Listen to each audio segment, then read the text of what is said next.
News express at 6ಗೆ ಸ್ವಾಗತ. ನಾನು Shakuntala Bhushan. Comedy lockdown ಅಂತ ಇದ್ದಂತೆ ಖಾಕಿ ಅಲರ್ಟ್ ಆಗಿದ್ದೇಗೆ ಬೇಕಾಬಿಟ್ಟಿ ಅಡ್ಡಾಡ್ತಿದ್ದವರಿಗೆ ಪೊಲೀಸರ ಕಜ್ಜಾಯ ಹೇಗಿದೆ? ಕಠಿಣ ಲಾಕ್ಡೌನ್ ಜಾರಿಗೆ ಸಿಎಂ ಹಿಂದೇಟು ಹಾಕ್ತಿರೋದು ಯಾಕೆ?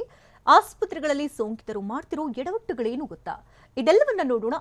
ಖಾಕಿ ಕೋಟೆಯಾಗಿ ಬದಲಾಗಿದೆ ರಾಜಧಾನಿ ಬೆಂಗಳೂರು. ಇಂದಿನಿಂದಲೇ ಟೈಟ್ ರೂಲ್ಸ್ ಜಾರಿಗೆ ತಂದಿದ್ದು ಹೇಗೆ ಪೊಲೀಸರು?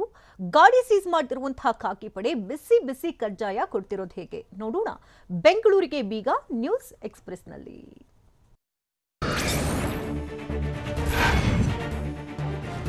ಸೋಮವಾರದಿಂದ ಬೆಂಗಳೂರಿನಲ್ಲಿ ಹೊಸ ಲಾಕ್ಡೌನ್ ಜಾರಿಯಾಗ್ತಾ ಇದ್ದು ಲೂಸ್ ಲಾಕ್ಡೌನ್ನಿಂದ ಪೊಲೀಸರು ಎಚ್ಚೆತ್ತುಕೊಂಡಿದ್ದಾರೆ.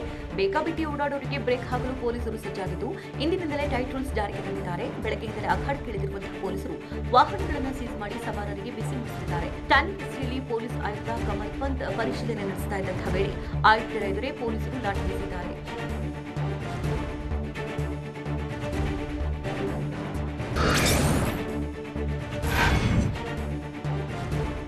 ಸಿಲಿಕಾನ್ ಸಿಟಿಯಲ್ಲಿ ಅನಗತ್ಯ ಓಡಾಟಕ್ಕೆ ಬ್ರೇಕ್ ಬಿದ್ದಿದ್ದು ಪ್ರಮುಖ ಜಂಕ್ಷನ್ ಮತ್ತು ಸರ್ಕಲ್ಗಳಲ್ಲಿ ಖಾಕಿ ಪಡೆ ಫೀಲ್ಡ್ಗಿಳಿದಿದೆ. ಪೊಲೀಸರು ಅಖಾಡಕ್ಕೆ ಎಂಟ್ರಿ ಕೊಡ್ತಾ ಇದ್ದಂತೆ ರಸ್ತೆಗಳು ಖಾಲಿ ಬಿಡ್ತಾ ಇದ್ವು. ಅನಗತ್ಯವಾಗಿ ರಸ್ತೆಗಿಳಿದವರಿಗೆ ಬಿಸಿ ಮುಟ್ಟಿಸುತ್ತಿದ್ದಾರೆ. ಎಲ್ಲ ರಸ್ತೆ ಜಂಕ್ಷನ್ಗಳಲ್ಲಿ ಪ್ರತಿಯೊಂದು ವಾಹನ ತಪಾಸಣೆ ಮಾಡ್ತಾ ಇದ್ದು ಅನಗತ್ಯವಾಗಿ ಓಡಾಡುವ ವಾಹನವನ್ನ ಸೀಸ್ ಮಾಡಿದ್ದಾರೆ.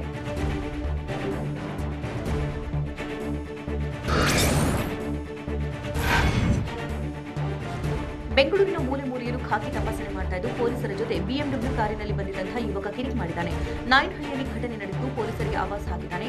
ಮಾಸ್ಟರ್ ಶೆಫ್ ಅಂತ ಬೋರ್ಡ್ ಹಾಕಿಸಿಕೊಂಡಿದ್ದ ಯುವಕರನ್ನ ಹರಸಾಹಸಪಟ್ಟು ಕಾರಿನಿಂದ ಕೆಳಗಿಳಿಸಿದ್ದಾರೆ.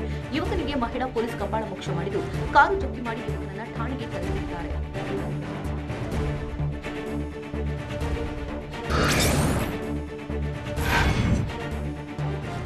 ಕೊಂಟು ನೆಪಗಳನ್ನ ಹಿಡಿಕೊಂಡು ಜನರು ಬೀದಿಗೆ ಇಳಿತಾ ಇದ್ದು ಪೊಲೀಸರು ಬಿಸಿ ಮುಟ್ಟಿಸಿದ್ದಾರೆ. ರಾಜಭವನ ಜಂಕ್ಷನ್ ಬಳಿ ಪೊಲೀಸರು ಹದ್ದಿನ ನಿಂತಿದ್ದು ಅನಗತ್ಯವಾಗಿ ರಸ್ತೆಗಿಳಿದ ವಾಹನಗಳನ್ನ ಸೀಸ್ ಮಾಡಿದ್ದಾರೆ. ಚಿಕನ್ ತೆಗೆದುಕೊಂಡು ಓಡಾಡುತ್ತಿದ್ದವನ ಗಾಡಿ ಜಪ್ತಿ ಮಾಡಿದ್ದಾರೆ. ಇನ್ನು ಆಟೋದಲ್ಲಿ 4 ಕರೆದೊಯ್ದಿದ್ದ ಚಾಲಕನಿಗೆ ಪೊಲೀಸರು ಶಾಕ್ ಕೊಟ್ಟಿದ್ದು ಜನ ಸಾಯ್ತಿದ್ದಾರೆ, ತಲೆಯಲ್ಲಿ ಏನಿಟ್ಟುಕೊಂಡಿದ್ದೀರಾ ಅಂತ ಆಕ್ರೋಶ ವ್ಯಕ್ತಪಡಿಸಿದ್ದಾರೆ. ಇದೇ ವೇಳೆ ಮತ್ತೊಬ್ಬ ಮದುವೆಗೆ ಸೂಟ್ ಖರೀದಿಗೆ ಅಂತ ಓಡಾಡ್ತಿರೋದಾಗಿ ಪೊಲೀಸರಿಗೆ ಹೇಳಿದ್ದಾನೆ.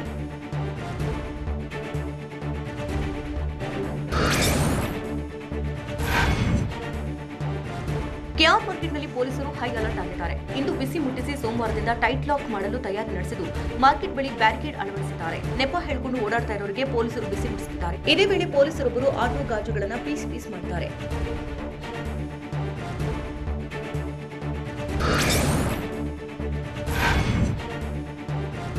ಬೆಂಗಳೂರಿನಲ್ಲಿ ಪೊಲೀಸರ ತಪಾಸಣೆ ವೇಳೆ ಕಿರಿಕ್ ಮಾಡಿದ್ರೆ ಲಾಕ್ ಗ್ಯಾರಂಟಿ. ಲಾಕ್ಡೌನ್ ಇದ್ರೂ ಬೇಕಾಬಿಟ್ಟಿ ಓಡಾಡಿ ಪೊಲೀಸರು ತಡೆದ್ರು ಅಂತ ಕಿರಿಕ್ ಮಾಡಿದ್ರೆ ಶಾಕ್ ಆಗಿದೆ. ಪೊಲೀಸರ ಜೊತೆ ಕಿರಿಕ್ ಮಾಡಿಕೊಂಡ್ರೆ ವಿಡಿಯೋ ಮಾಡಲಿದ್ದಾರೆ. ಬಳಿಕ ಬೆಂಗಳೂರು ಟ್ರಾಫಿಕ್ ಪೊಲೀಸ್ ಗ್ರೂಪ್ಗೆ ಅಪ್ಲೋಡ್ ಮಾಡಲಿದ್ದಾರೆ.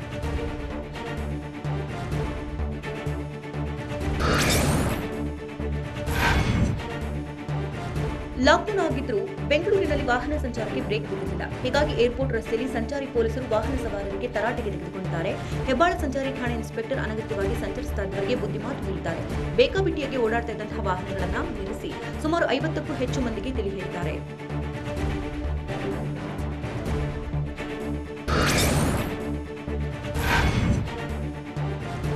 ಬೆಂಗಳೂರಿನಲ್ಲಿ ಪೊಲೀಸರು ಫುಲ್ ಅಲರ್ಟ್ ಆಗಿದ್ದಾರೆ. ಸೂಕ್ತ ಕಾರಣವಿಲ್ಲದೆ ಜನರು ರಸ್ತೆಗಿಳಿದರೆ ಕಠಿಣ ಕ್ರಮ ಕೈಗೊಳ್ಳುವುದಾಗಿ ಬೆಂಗಳೂರು ಪೊಲೀಸ್ ಆಯುಕ್ತ ಕಮಲ್ ಪಂತ್ ಹೇಳಿದ್ದಾರೆ. ಇಂದು ನಾಳೆ ಪೊಲೀಸರಿಂದ ಕಟ್ಟುನಿಟ್ಟಿನ ತಪಾಸಣೆ ನಡೆಸಲಿದ್ದು ಲಾಕ್ಡೌನ್ ಜಾರಿಯಿಂದ ಕೆಲವರಿಗೆ ನಷ್ಟ ಆಗಿದೆ. ಆದರೆ ನಾವು ಕಾನೂನು ರೀತಿ ಕ್ರಮ ಕೈಗೊಳ್ಳಲೇಬೇಕು. ಜನ ಸಹಕಾರ ಕೊಟ್ಟರೆ ಲಾಕ್ಡೌನ್ ಯಶಸ್ವಿಯಾಗಲಿದೆ ಅಂತ ಕಮಲ್ ಪಂತ್ ಹೇಳಿದರು.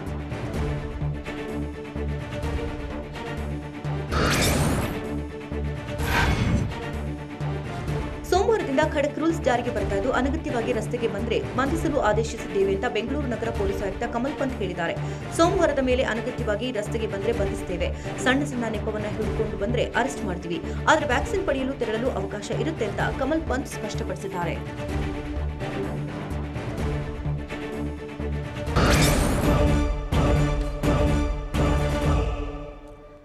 ರಾಜ್ಯಾದ್ಯಂತ ಪೊಲೀಸರು ಹೈ ಅಲರ್ಟ್ ಆಗಿರೋದು ಹೇಗೆ? ರಸ್ತೆಗೆ ಇಳಿದವರಿಗೆ ಖಾಕಿ ಎಚ್ಚರಿಕೆ ನೀಡಿದ್ದೇನು? ಸಬ್ ಇನ್ಸ್ಪೆಕ್ಟರ್ಗೆ ಸವಾರ ಆವಾಜ್ ಹಾಕಿದ್ದಲ್ಲಿ ನೋಡೋಣ. ರೂಲ್ಸ್ ಬ್ರೇಕ್ ನ್ಯೂಸ್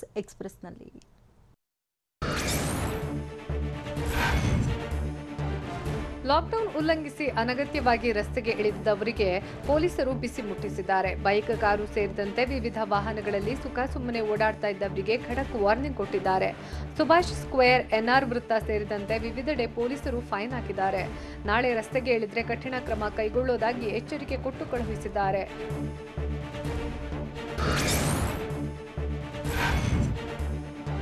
ಯಾದಗಿರಿ ನಗರದಲ್ಲಿ ಸಂಚಾರಿ ಪಿಎಸ್ಐಗೆ ಬೈಕ್ ಸವಾರನೊಬ್ಬ ಆವಾಜ್ ಹಾಕಿದ್ದಾನೆ. ಬೇಕಾಬಿಟ್ಟಿಯಾಗಿ ರಸ್ತೆಗೆ ಇಳಿದಿದ್ದ ಸವಾರದ ಬೈಕ್ ಅನ್ನ ಟ್ರಾಫಿಕ್ ಪಿಎಸ್ಐ ಪ್ರದೀಪ್ ಜಪ್ತಿ ಮಾಡಿದ್ದಾರೆ. ಆಗ ಸಿಟ್ಟಾದ ಸವಾರ ಶಾಸಕರ ಹೆಸರನ್ನ ಹೇಳಿ ಆವಾಜ್ ಹಾಕಿದ್ದಾನೆ.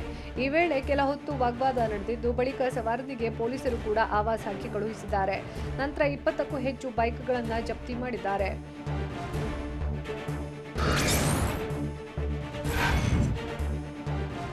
ಬೆಂಗಳೂರು ಗ್ರಾಮಾಂತರ ಜಿಲ್ಲೆ ದೇವನಹಳ್ಳಿ ಪಟ್ಟಣದ ಗಿರಿಯಮ್ಮ ಸರ್ಕಲ್ನಲ್ಲಿ ಬೈಕ್ಗಳನ್ನು ಪೊಲೀಸರು ಜಪ್ತಿ ಮಾಡಿದ್ದಾರೆ.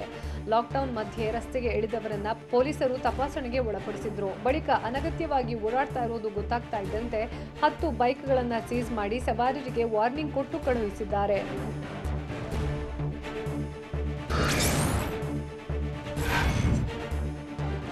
ಬೇಕಾಬಿಟ್ಟಿಯಾಗಿ ಓಡಾಡುವುದಕ್ಕೆ ಧಾರವಾಡದ ಶ್ರೀನಗರದಲ್ಲಿ ಪೊಲೀಸರು ಬ್ರೇಕ್ ಹಾಕಿದ್ದಾರೆ. ಲಾಕ್ಡೌನ್ ಮಧ್ಯೆ ರೋಡ್ಗೆ ಇಳಿದವರಿಗೆ ಪೊಲೀಸರು ಬಿಸಿ ಮುಟ್ಟಿಸಿದ್ದಾರೆ. ಉಪನಗರ ಠಾಣೆಯ ಪಿಎಸ್ಐ ನೇತೃತ್ವದಲ್ಲಿ ಕಾರ್ಯಾಚರಣೆ ನಡೆಸಿ ಸವಾರರ ಬೈಕ್ಗಳನ್ನು ಪೊಲೀಸರು ಸೀಸ್ ಮಾಡಿದ್ದಾರೆ.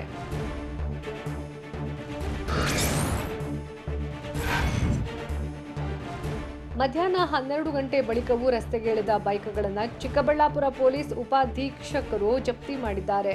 ಬೇಕಾಬಿಟ್ಟಿಯಾಗಿ ರಸ್ತೆಯಲ್ಲಿ ತಿರುಗ್ತಾ ಇದ್ದವರಿಗೆ ಲಾಠಿಯಿಂದ ಬಿಸಿ ಮುಟ್ಟಿಸಿದ್ದಾರೆ. ಅಲ್ಲದೆ ಸವಾರರಿಗೆ 500 ರಿಂದ 1,000 ರೂಪಾಯಿವರೆಗೂ ದಂಡ ವಿಧಿಸಿದ್ದಾರೆ.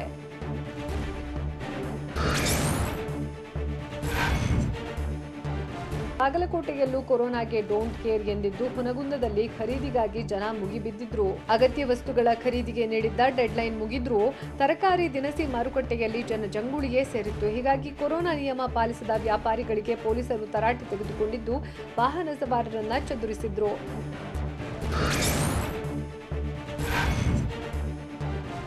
ಅಂತರ ಕಾಪಾಡದೆ ವ್ಯಾಪಾರದಲ್ಲಿ ತಲ್ಲೀನರಾಗಿದ್ದ ಜನರಿಗೆ ಚಿತ್ರದುರ್ಗದಲ್ಲಿ ಲಾಠಿ ಏಟು ಕೊಟ್ಟಿದ್ದಾರೆ ಪೊಲೀಸರು. ಮಾರ್ಕೆಟ್ಗೆ ಬಂದ ಜನ ಬಿಂದಾಸ್ ಆಗಿ ವ್ಯಾಪಾರದಲ್ಲಿ ಮಗ್ನರಾಗಿದ್ರು. ಈ ವೇಳೆ ಕೋವಿಡ್ ರೂಲ್ಸ್ ಫಾಲೋ ಮಾಡದೇ ಇರೋರಿಗೆ ಮೇದೆಹಳ್ಳಿಯಲ್ಲಿ ಪೊಲೀಸರು ಲಾಠಿ ರುಚಿಯನ್ನ ತೋರಿಸಿದ್ದಾರೆ. ಕೊರೋನಾ ಲೆಕ್ಕಿಸದೆ ಗುಂಪಾಗಿ ಸೇರಿದ ಜನರಿಗೆ ಸ್ವಲ್ಪ ಬಿಸಿ ಮುಟ್ಟಿಸಿದ್ದಾರೆ.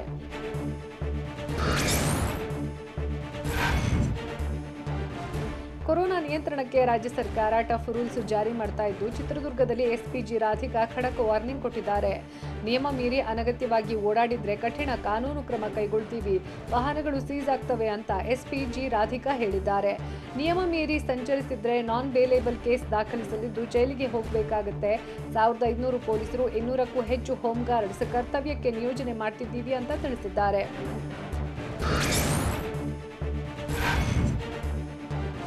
ಶಿವಮೊಗ್ಗದ ವಿನೋಬಾ ನಗರದ ಮಾರ್ಕೆಟ್ನಲ್ಲಿ ಜನಜಾತ್ರೆಯೇ ನಡೆದಿತ್ತು. ಜಿಲ್ಲೆಯಲ್ಲಿ ಸೋಂಕಿತರ ಸಂಖ್ಯೆ ಹೆಚ್ಚುತ್ತಾ ಇದ್ರೂ ಕ್ಯಾರೆ ಎನ್ನದ ಜನ ಮಾರುಕಟ್ಟೆಯಲ್ಲಿ ನಡೆದ ಜನಸಾಗರ ವಸ್ತುಗಳನ್ನು ಕೊಳ್ಳೋದ್ರಲ್ಲಿ ಸಹ ಮಗ್ನರಾಗಿದ್ರು. ಅಂತರ ಕಾಪಾಡದೆ ಬೇಕಾಬಿಟ್ಟಿಯಾಗಿ ಮಾಸ್ಕ್ ಧರಿಸಿ ಬೇಜವಾಬ್ದಾರಿತನ ತೋರಿಸಿದ್ರು.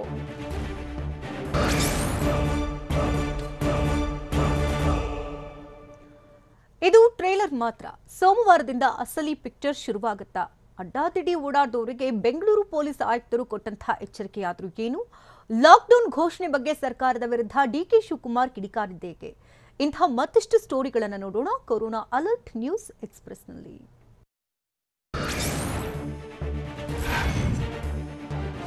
ಬೆಂಗಳೂರಿನಲ್ಲಿ ಪೊಲೀಸರು ಫುಲ್ ಅಲರ್ಟ್ ಆಗಿದ್ದಾರೆ. ಮನೆಗೆ ವಾಪಸ್ ಹೋಗ್ತೇವೆ, ಬಿಟ್ಟು ಬಿಡಿ ಅಂದ್ರು ವಾಹನ ಜಪ್ತಿ ಮಾಡ್ತಾ ಇದ್ದಾರೆ. ಕೆಆರ್ ಮಾರ್ಕೆಟ್ನಲ್ಲಿ ಪೊಲೀಸರು ಪ್ರತಿಯೊಂದು ವಾಹನವನ್ನು ಪರಿಶೀಲಿಸ್ತಾ ಇದ್ದಾರೆ. ಈ ವೇಳೆ ಸವಾರರು ಅನಗತ್ಯವಾಗಿ ರಸ್ತೆಗಿಳಿಯೋದು ಪತ್ತೆಯಾಗಿದ್ದು, ಮನೆಗೆ ವಾಪಸ್ ಆಗ್ತೇವೆ, ಬಿಟ್ಟು ಬಿಡಿ ಅಂತ ಮನವಿ ಮಾಡಿದ್ದಾರೆ. ಆದ್ರೆ ಹೊರಗಡೆ ಬಂದಿದ್ದೆ ತಪ್ಪು ಅಂತ ವಾಹನಗಳನ್ನ ಜಪ್ತಿ ಮಾಡ್ತಾ ಇದ್ದಾರೆ.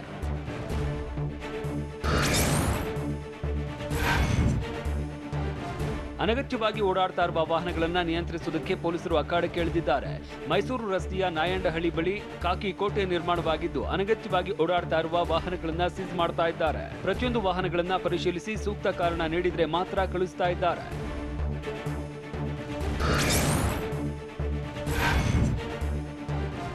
ಅಗತ್ಯ ವಸ್ತುಗಳ ಖರೀದಿಗೆ ನೀಡಿದ್ದ ಡೆಡ್ಲೈನ್ ಅಂತ್ಯವಾಗ್ತಾ ಇದ್ದಂತೆ ಪೊಲೀಸರು ಫೀಲ್ಡ್ಗೆ ಇಳಿದಿದ್ದಾರೆ. ಯಶವಂತಪುರದಲ್ಲಿ ಪೊಲೀಸರು ಪ್ರತಿಯೊಂದು ವಾಹನಗಳ ತಪಾಸಣೆ ಮಾಡ್ತಾ ಇದ್ದು ಬ್ಯಾರಿಕೇಡ್ ಹಾಕಿ ವಾಹನ ಚೆಕ್ ಮಾಡ್ತಾ ಇದ್ದಾರೆ. ಅನಗತ್ಯವಾಗಿ ಓಡಾಡುವ ವಾಹನ ಸವಾರರಿಗೆ ಪೊಲೀಸರು ಶಾಕ್ ಕೊಡ್ತಾ ಇದ್ದು ಸುಖಾಸುಮ್ಮನೆ ಸಂಚರಿಸ್ತಾ ಇರೋದು ಪಕ್ಕಾ ಆದ್ರೆ ಸೀಸ್ ಮಾಡ್ತಿದ್ದಾರೆ.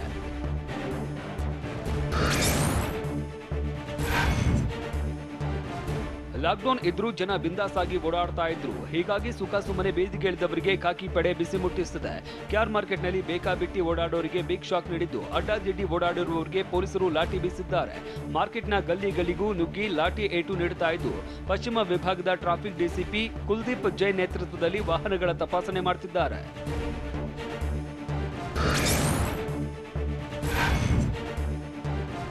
ಸರ್ಕಾರದ ರೂಲ್ಸ್ ಬ್ರೇಕ್ ಮಾಡೋವರಿಗೆ ಬೆಂಗಳೂರು ಪೊಲೀಸ್ ಆಯುಕ್ತ ಕಮಲ್ ಪಂತ್ ಖಡಕ್ ಎಚ್ಚರಿಕೆ ನೀಡಿದ್ದಾರೆ. ನೆಪ ಹೇಳಿಕೊಂಡು ಹೊರಬರುವವರ ವಿರುದ್ಧ ಕಠಿಣ ಕ್ರಮ ಕೈಗೊಳ್ಳುತ್ತೇವೆ ಅಂತ ಹೇಳಿದ್ದಾರೆ. ಟಿವಿ9 ಜೊತೆ ಮಾತನಾಡಿದ ಕಮಲ್ ಪಂತ್ ಇವತ್ತು ನಮ್ಮದು ಟ್ರೈಲರ್ ಇದ್ದ ಹಾಗೆ ಸೋಮವಾರದಿಂದ ಅಸಲಿ ಪಿಕ್ಚರ್ ಶುರುವಾಗಲಿದೆ ಅಂತ ಎಚ್ಚರಿಸಿದ್ದಾರೆ. ಅಲ್ಲದೆ ಕೊರೋನಾ ನಿಯಂತ್ರಣಕ್ಕೆ ಜನ ಸಹಕಾರ ಕೊಡಬೇಕು ಅಂತ ಮನವಿ ಮಾಡಿದ್ದಾರೆ.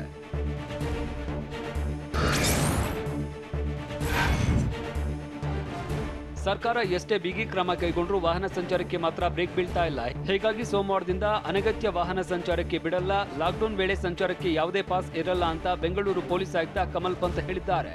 ಸೋಮವಾರದಿಂದ ಎಲ್ಲವೂ ಸಂಪೂರ್ಣ ಬಂದ್ ಆಗುತ್ತೆ.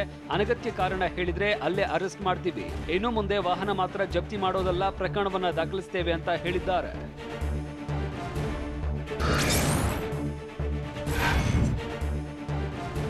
ಪೊಲೀಸರು ಬೇಕಾಬಿಟ್ಟಿ ರಸ್ತೆಗಿಳಿದ ವಾಹನಗಳ ತಪಾಸಣೆ ನಡೆಸ್ತಾ ಇದ್ದು ಪೊಲೀಸರಿಗೂ ಟೆನ್ಷನ್ ಶುರುವಾಗಿದೆ. ಸೋಂಕಿತರಿಗೆ ಯಾವುದೇ ಸೀಲ್ ಹಾಕದೇ ಇರೋದ್ರಿಂದ ಎಡವಟ್ಟಾಗಿದ್ದು ವಾಹನಗಳ ತಪಾಸಣೆ ವೇಳೆ ಸೋಂಕು ಹರಡುವ ಭೀತಿ ಎದುರಾಗಿದೆ.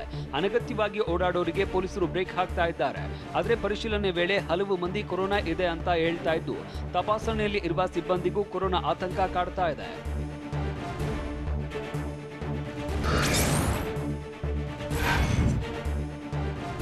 ರಾಜ್ಯದಲ್ಲಿ ಲಾಕ್ಡೌನ್ ಘೋಷಣೆಯ ಬಗ್ಗೆ ಗೊಂದಲವಿದೆ ಅಂತ ಕೆಪಿಸಿಸಿ ಅಧ್ಯಕ್ಷ ಡಿಕೆ ಶಿವಕುಮಾರ್ ಹೇಳಿದ್ದಾರೆ. ಸಿಎಂ ಯಡಿಯೂರಪ್ಪ ಲಾಕ್ಡೌನ್ ಘೋಷಣೆ ಮಾಡಿದ್ದಾರೆ, ಆದರೆ ಸಿಎಸ್ ಮಾತ್ರ ಲಾಕ್ಡೌನ್ ಇಲ್ಲ ಅಂತ ಹೇಳ್ತಾರೆ. ಯಾವುದನ್ನ ನಂಬಬೇಕು ಗೊತ್ತಾಗ್ತಾ ಇಲ್ಲ ಅಂತ ಡಿಕೆ ಶಿವಕುಮಾರ್ ತಿಳಿಸಿದ್ದಾರೆ. ಅಲ್ಲದೆ ಬೆಂಗಳೂರಿನಲ್ಲಿ ವಾಹನ ತಪಾಸಣೆ ಸರಿಯಾಗಿ ಆಗ್ತಾ ಇಲ್ಲ ಅಂತ ಕಿಡಿಕಾರಿದ್ದಾರೆ.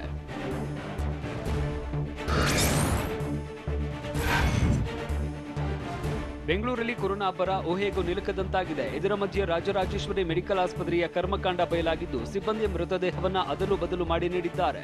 ವಿದ್ಯಾರಣ್ಯಪುರದ ನಿವೃತ್ತ ಸೈನಿಕ ರೋಷನ್ ಕುಮಾರ್ ಎಂಬುವರ ಪುತ್ರ ಹಿಮಾಂಶು ಎಂಬಾತ ಮೇ 6ರಂದು ಮೃತಪಟ್ಟಿದ್ದು ಬೇರೆಯವರ ಮೃತದೇಹ ನೀಡಿದ್ದರಿಂದ ಅಂತ್ಯ ಸಂಸ್ಕಾರ ಮಾಡಿದ್ದಾರೆ. ಬಳಿಕ ಆಸ್ಪತ್ರೆ ಅದಲು ಬದಲಿನ ಮಾಹಿತಿ ನೀಡಿದ್ದು ಮಗ ಹಿಮಾಂಶುವಿನ ಮೃತದೇಹ ನೀಡುವುದಕ್ಕೆ ತಂದೆ ರೋಷನ್ ಮನವಿ ಮಾಡಿದ್ದಾರೆ. ಆದರೆ ಬೇರೆ ಮೃತದೇಹದ ಶವ ಸಂಸ್ಕಾರದ ಪರಿಹಾರ ನೀಡುವಂತೆ ಆಸ್ಪತ್ರೆ ಸಿಬ್ಬಂದಿ ಡಿಮ್ಯಾಂಡ್ ಮಾಡಿದ್ದಾರೆ.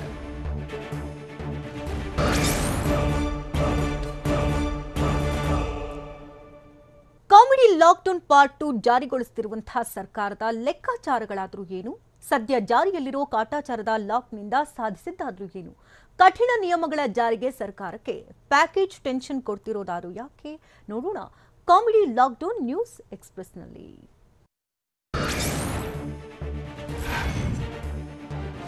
ಬೆಂಗಳೂರು ಸೇರಿದಂತೆ ಕರುನಾಡಿನಾದ್ಯಂತ ಹೆಮ್ಮಾರಿ ಕೊರೋನಾ ಅಬ್ಬರಿಸಿ ಬೊಬ್ಬಿರ್ತಾ ಇದೆ. ಹೀಗಾಗಿ ರಾಜ್ಯ ಸರ್ಕಾರ ಟಫ್ ಲಾಕ್ಡೌನ್ ಜಾರಿ ಮಾಡುತ್ತೆ ಅನ್ನೋ ನಿರೀಕ್ಷೆ ಇತ್ತು. ಆದರೆ ಮೇ 10ರಿಂದ ಮೇ 24ರವರೆಗೆ 14 ದಿನ ರಾಜ್ಯದಲ್ಲಿ ಮತ್ತೆ ಕಾಮಿಡಿ ಲಾಕ್ಡೌನ್ ಜಾರಿಯಾಗಿದೆ. ಎಲ್ಲಾ ಓಪನ್ ಇದೆ, ಆದರೂ ಹೆಸರಿಗೆ ಮಾತ್ರ ಲಾಕ್ಡೌನ್ ಆಗಿದೆ. ಕೊರೋನಾ ಅಬ್ಬರದ ನಡುವೆ ಎಲ್ಲದಕ್ಕೂ ಫುಲ್ ಅವಕಾಶಗಳನ್ನು ನೀಡಿದ್ದಾರೆ. ಈ ರೂಲ್ಸ್ಗಳಿಂದ ಕೊರೋನಾವನ್ನ ಕಟ್ಟಿ ಹಾಕೋಕೆ ಸಾಧ್ಯವಾ ಅನ್ನೋದು ಜನರ ಪ್ರಶ್ನೆಯಾಗಿದೆ.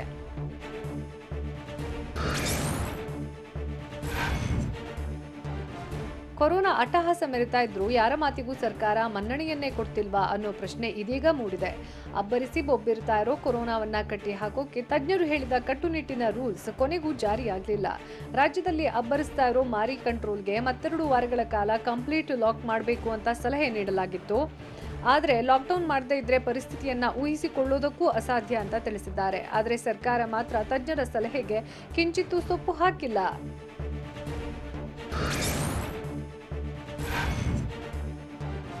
ಬೆಂಗಳೂರಿನಲ್ಲಿ ಕೊರೋನಾ ಸೋಂಕಿನ ಆರ್ಭಟ ದಿನದಿನಕ್ಕೂ ಬಿಗಡಾಯಿಸ್ತಾ ಇದೆ. ಬೆಂಗಳೂರಿನಲ್ಲಿ ಕೊರೋನಾ ಕಂಟ್ರೋಲ್ ತಪ್ತಾ ಇದೆ. ಬಿಬಿಎಂಪಿ ದಿಕ್ಕೆ ತೋಚದೆ ಕಂಗಾಲಾಗಿದೆ. ಬೆಂಗಳೂರು ಸೇರಿದಂತೆ ಕಂಪ್ಲೀಟ್ ಲಾಕ್ಡೌನ್ಗೆ ಬಿಬಿಎಂಪಿ ಮನವಿ ಮಾಡಿತ್ತು. ಅಗತ್ಯ ಸೇವೆಗಳನ್ನು ಹೊರತುಪಡಿಸಿ ಉಳಿದೆಲ್ಲ ಸೇವೆಗಳಿಗೆ ಬ್ರೇಕ್ ಹಾಕುವಂತೆ ಸರ್ಕಾರಕ್ಕೆ ಬಿಬಿಎಂಪಿ ಮನವಿ ಮಾಡಿತ್ತು. ಆದರೆ ಸರ್ಕಾರ ಮಾತ್ರ ಮತ್ತೆ ಕಾಮಿಡಿ ಲಾಕ್ಡೌನ್ ಜಾರಿ ಮಾಡಿದೆ.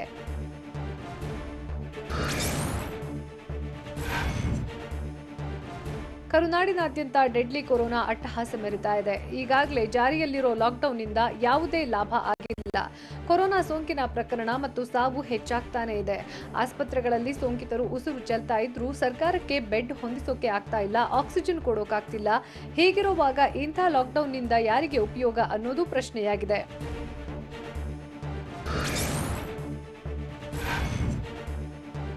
ಕಾಟಾಚಾರದ ಲಾಕ್ಡೌನ್ನಿಂದ ಕೊರೋನಾ ಕಂಟ್ರೋಲ್ ಮಾಡುವಲ್ಲಿ ಸರ್ಕಾರ ಕಂಪ್ಲೀಟ್ ಆಗಿ ಫೇಲ್ ಆಗಿದೆ. ಸರ್ಕಾರ ಏಪ್ರಿಲ್ 26ರಿಂದ ಕಾಟಾಚಾರದ ಲಾಕ್ಡೌನ್ ಮಾಡಿದ್ದು, ಲಾಕ್ಡೌನ್ ಆರಂಭವಾದಾಗಿಂದ ಸೋಂಕಿತರ ಸಂಖ್ಯೆ ಏರ್ತಾನೇ ಇದೆ. ಸರ್ಕಾರ ಜಾರಿಗೆ ತಂದಿದ್ದ ಲಾಕ್ಡೌನ್ನಿಂದ ಬೆಂಗಳೂರಿನಲ್ಲಿ ಸೋಂಕಿತರ ಸಂಖ್ಯೆ ಸಾವಿನ ಸಂಖ್ಯೆಯಲ್ಲಿ ಇಳಿಕೆ ಆಗಿಲ್ಲ. ಕೇವಲ 10 ದಿನಗಳಲ್ಲೇ ಬೆಂಗಳೂರಿನಲ್ಲಿ ಸುಮಾರು 2 ಲಕ್ಷ ಸೋಂಕಿತರು ಪತ್ತೆಯಾಗಿದ್ದಾರೆ.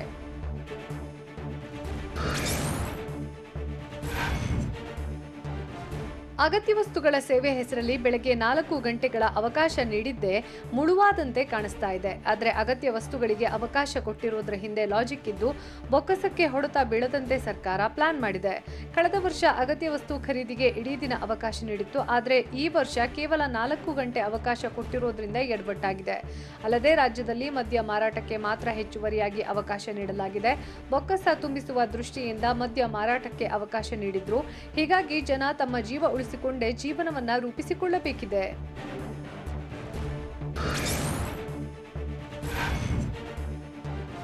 ಕಠಿಣಾತಿ ಕಠಿಣ ನಿಯಮ ಹೇರಿದ್ರೆ ಸರ್ಕಾರದ ಮೇಲೂ ಹೊರೆ ಹೆಚ್ಚಲಿದೆ.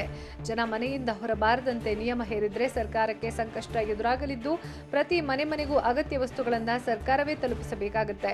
ಆದರೆ ಅಷ್ಟು ಸೂಕ್ಷ್ಮ ಮಟ್ಟಕ್ಕೆ ನಿರ್ವಹಣೆ ಮಾಡೋಕೆ ಸರ್ಕಾರಕ್ಕೆ ಸದ್ಯದ ಪರಿಸ್ಥಿತಿಯಲ್ಲಿ ಅಸಾಧ್ಯ.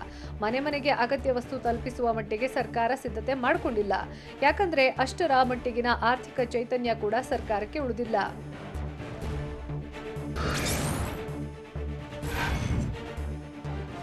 ಕಠಿಣ ನಿಯಮ ಜಾರಿಯಾದರೆ ಶ್ರಮಿಕ ವರ್ಗಗಳಿಗೆ ಆರ್ಥಿಕ ಪ್ಯಾಕೇಜ್ ಅನ್ನ ಘೋಷಿಸಬೇಕಾಗುತ್ತೆ.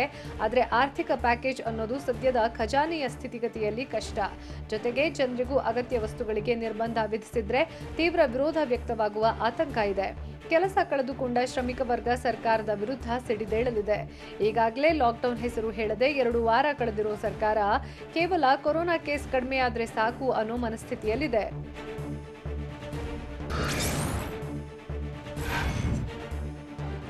ರಾಜ್ಯದಲ್ಲಿ ಕೊರೋನಾ ಮಹಾಮಾರಿ ಹುಚ್ಚೆದ್ದು ಕುಣಿತಾ ಇದೆ.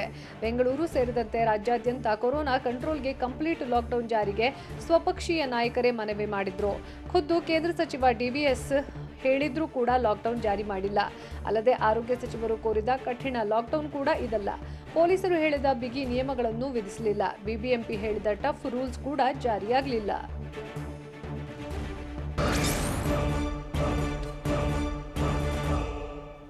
ಕೊರೋನಾ ಲಸಿಕೆಯ ಮೊದಲ ಡೋಸ್ ಪಡೆದವರು 2ನೇ ಡೋಸ್ ಪಡೆಯದಿದ್ರೆ ವೇಸ್ಟ್ ಆಗುತ್ತಾ? ಸಚಿವರು ಶಾಸಕರ ಎದುರೇ ಕೊರೋನಾ ಸೋಂಕಿತರು ಆಕ್ರೋಶ ವ್ಯಕ್ತಪಡಿಸಿದ್ದೇಕೆ? ಆಸ್ಪತ್ರೆಯಲ್ಲಿ ಸೋಂಕಿತರು ಮಾಡ್ತಿರುವಂತಹ ಎಡವಟ್ಟುಗಳಾದ್ರೂ ಏನು ನೋಡೋಣ ಕೊರೋನಾ ಘಾತ ನ್ಯೂಸ್ ಎಕ್ಸ್‌ಪ್ರೆಸ್‌ನಲ್ಲಿ.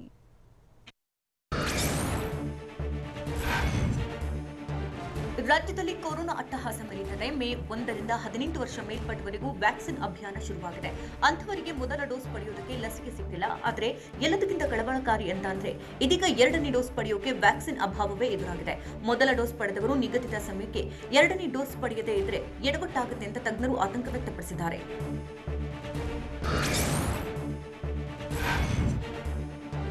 ಕೊರೋನಾದಿಂದ ಜೀವ ಉಳಿಸಿಕೊಳ್ಳುವುದಕ್ಕೆ ಜನರು ವ್ಯಾಕ್ಸಿನ್ಗಾಗಿ ಕ್ಯೂ ನಿಲ್ತಿದ್ದಾರೆ. ವ್ಯಾಕ್ಸಿನ್ ಹಾಕಿಸಿಕೊಳ್ಳುವುದಕ್ಕೆ ರಾಜ್ಯದ ಕೆಲವೆಡೆ ಬಡಿದಾಟ ಕೂಡ ಶುರುವಾಗಿದೆ. ವ್ಯಾಕ್ಸಿನ್ ಕೇಂದ್ರಗಳಲ್ಲಿ ವ್ಯಾಕ್ಸಿನ್ ಇಲ್ಲ ಅಂತ ವಾಪಸ್ ಕಳಿಸಲಾಗ್ತಿದೆ. ಅಲ್ಲಿಗೆ ಜೀವ ಉಳಿಸಬೇಕಾದ ಸಂಜೀವಿನಿಗೂ ಹಾಹಾಕಾರ ಕೂಡ ಶುರುವಾಗಿದೆ.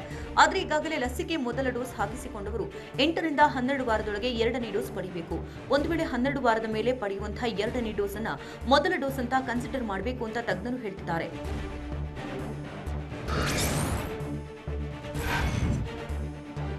ರಾಜ್ಯದಾದ್ಯಂತ ಹೆಮ್ಮಾರಿ ಕೊರೋನಾ ಅಟ್ಟಹಾಸ ಮೆರೆದಿದೆ. ಆದರೆ ಕೋವಿಡ್ ಆಸ್ಪತ್ರೆಗಳು ಮಾತ್ರ ಅವ್ಯವಸ್ಥೆಯ ಆಗರ ಆಗ್ತಿವೆ. ದಾವಣಗೆರೆ ಜಿಲ್ಲೆಯಲ್ಲಿರುವ ಕೋವಿಡ್ ಕೇರ್ ಸೆಂಟರ್ನಲ್ಲಿ ಸರಿಯಾಗಿ ಊಟ ಕೊಡ್ತಿಲ್ಲ. ಸೂಕ್ತ ವ್ಯವಸ್ಥೆಯೇ ಇಲ್ಲದೆ ಇಡೀ ರಾತ್ರಿ ಸೋಂಕಿತರು ಪರದಾಡುವಂತಹ ಪರಿಸ್ಥಿತಿ ನಿರ್ಮಾಣ ಆಗಿದೆ. ದಾವಣಗೆರೆ ಜಿಲ್ಲೆಯ ನ್ಯಾಮತಿ ತಾಲೂಕಿನ ಮಾದನಬಾವಿ ಕೋವಿಡ್ ಕೇರ್ ಸೆಂಟರ್ನಲ್ಲಿದ್ದ ಸೋಂಕಿತರು ಆಕ್ರೋಶ ಹೊರಹಾಕಿದರು. ಶಾಸಕ ರೇಣುಕಾಚಾರ್ಯ, ಸಚಿವ ಭೈರತಿ ಬಸವರಾಜ್ ಎದುರಲ್ಲೇ ಕೊರೋನಾ ಸೋಂಕಿತರು ಹಿಡಿಶಾಪ ಹಾಕಿದ ಘಟನೆ ನಡೆಯಿತು.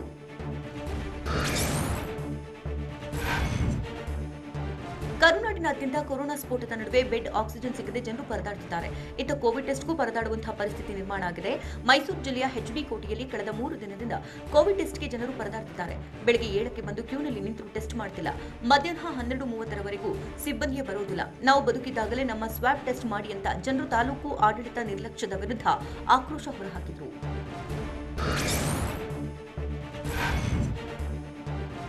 ಬೆಂಗಳೂರಿನ ಆಸ್ಪತ್ರೆಗಳಲ್ಲಿ ಬೆಡ್ ಸಿಗದೆ ಕೊರೋನಾ ಸೋಂಕಿತರು ಪರದಾಡುತ್ತಿದ್ದಾರೆ.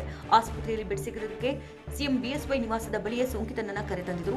ಇದೀಗ ಕೊರೋನಾ ಸೋಂಕಿತನ ಬೌರಿಂಗ್ ಆಸ್ಪತ್ರೆಗೆ ದಾಖಲಿಸಿದ್ರು. ಕೆಜಿಹಳ್ಳಿ ಮೂಲದ ಸೋಂಕಿತ ಬೆಡ್ಗಾಗಿ 15 ಆಸ್ಪತ್ರೆಗಳನ್ನು ಸುತ್ತಿದ್ರೂ ಕೂಡ ಬೆಡ್ ಸಿಕ್ಕಿರಲಿಲ್ಲ. ಹೀಗಾಗಿ ಸಿಎಂ ನಿವಾಸದ ಬಳಿ ಸೋಂಕಿತನನ್ನ ಆಟೋದಲ್ಲಿ ಕರೆತಂದಿದ್ರು. ಇದೀಗ ಸಿಎಂ ಅಧಿಕೃತ ನಿವಾಸ ಮತ್ತು ಗೃಹ ಕಚೇರಿ ಇರುವಂತಹ ಕುಮಾರ ಕೃಪಾ ರಸ್ತೆಯಲ್ಲಿ ಬ್ಯಾರಿಕೇಡ್ ಹಾಕಿ ಬಂದ್ ಮಾಡಿಸಲಾಗಿದೆ.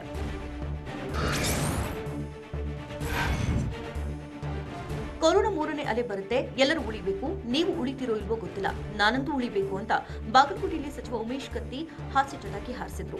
ಸಚಿವ ಉಮೇಶ್ ಕತ್ತಿ ಮಾತಿಗೆ ಸಂಸದ ಗದ್ದಿಗೌಡರ್ ಹಣೆ ಚಚ್ಚಿಕೊಂಡ್ರು. ಬಾಗಲಕೋಟೆ ಜಿಲ್ಲೆಯ ಬನಹಟ್ಟಿಯಲ್ಲಿ ಕೋವಿಡ್ ಸಂಬಂಧ ಅಧಿಕಾರಿಗಳು ವೈದ್ಯರ ಜೊತೆ ಸಭೆ ನಡೆಸಿದ್ರು. ಈ ವೇಳೆ ಸ್ಥಳೀಯರು ಒಂದು ಆಕ್ಸಿಜನ್ ಸಾಂದ್ರಕ ದೇಣಿಗೆ ನೀಡಿದರು.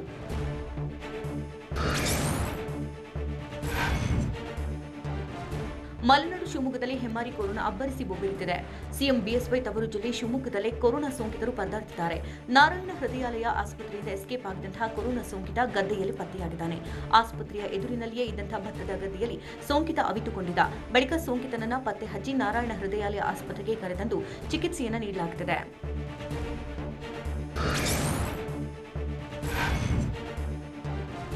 ಮೈಸೂರಿನಲ್ಲಿ ಕೊರೋನಾ ಅಟ್ಟಹಾಸದ ನಡುವೆ ಕೊರೋನಾ ಸೋಂಕಿತರು ಸಾಲು ಎಡವಟ್ಟನ್ನು ಮಾಡುತ್ತಿದ್ದಾರೆ. ಇನ್ನು ಕೊರೋನಾ ಸೋಂಕಿತರ ಎಡವಟ್ಟು ನೋಡಿ ವೈದ್ಯರೇ ಫುಲ್ ಶಾಕ್ ಆಗಿದ್ದಾರೆ. ಡಾಕ್ಟರ್ ಇಲ್ಲದಿರುವಾಗ ಸೋಂಕಿತರು ಆಕ್ಸಿಜನ್ ಹೆಚ್ಚಿಸಿಕೊಳ್ತಿದ್ದಾರಂತೆ. ಹೆಚ್ಚು ಆಕ್ಸಿಜನ್ ತೆಗೆದುಕೊಂಡ್ರೆ ಬೇಗ ವಾಸಿಯಾಗುವ ನಂಬಿಕೆ ಇದೆ ಅಂತ ತಮಗೆ ತಾವೇ ಆಕ್ಸಿಜನ್ ಪ್ರಮಾಣವನ್ನು ರೋಗಿಗಳು ಹೆಚ್ಚಿಸಿಕೊಳ್ತಿದ್ದಾರೆ. ಮೊಬೈಲ್ ಚಾರ್ಜ್ ಮಾಡೋಕೆ ವೆಂಟಿಲೇಟರ್ ಪವರ್ ಕಟ್ ಮಾಡ್ತಿದ್ದಾರಂತೆ. ಈ ಬಗ್ಗೆ ಶಾಸಕ ಜಿಟಿ ದೇವೇಗೌಡರಿಗೆ ವೈದ್ಯರು ಮಾಹಿತಿಯನ್ನು ನೀಡಿದ್ದಾರೆ. ಸೋಂಕಿತರ ಎಡವಟ್ಟು ಕೇಳಿ ಶಾಸಕ ಜಿಟಿ ದೇವೇಗೌಡ ಕೂಡ ಅಚ್ಚರಿ ವ್ಯಕ್ತಪಡಿಸಿದ್ದಾರೆ.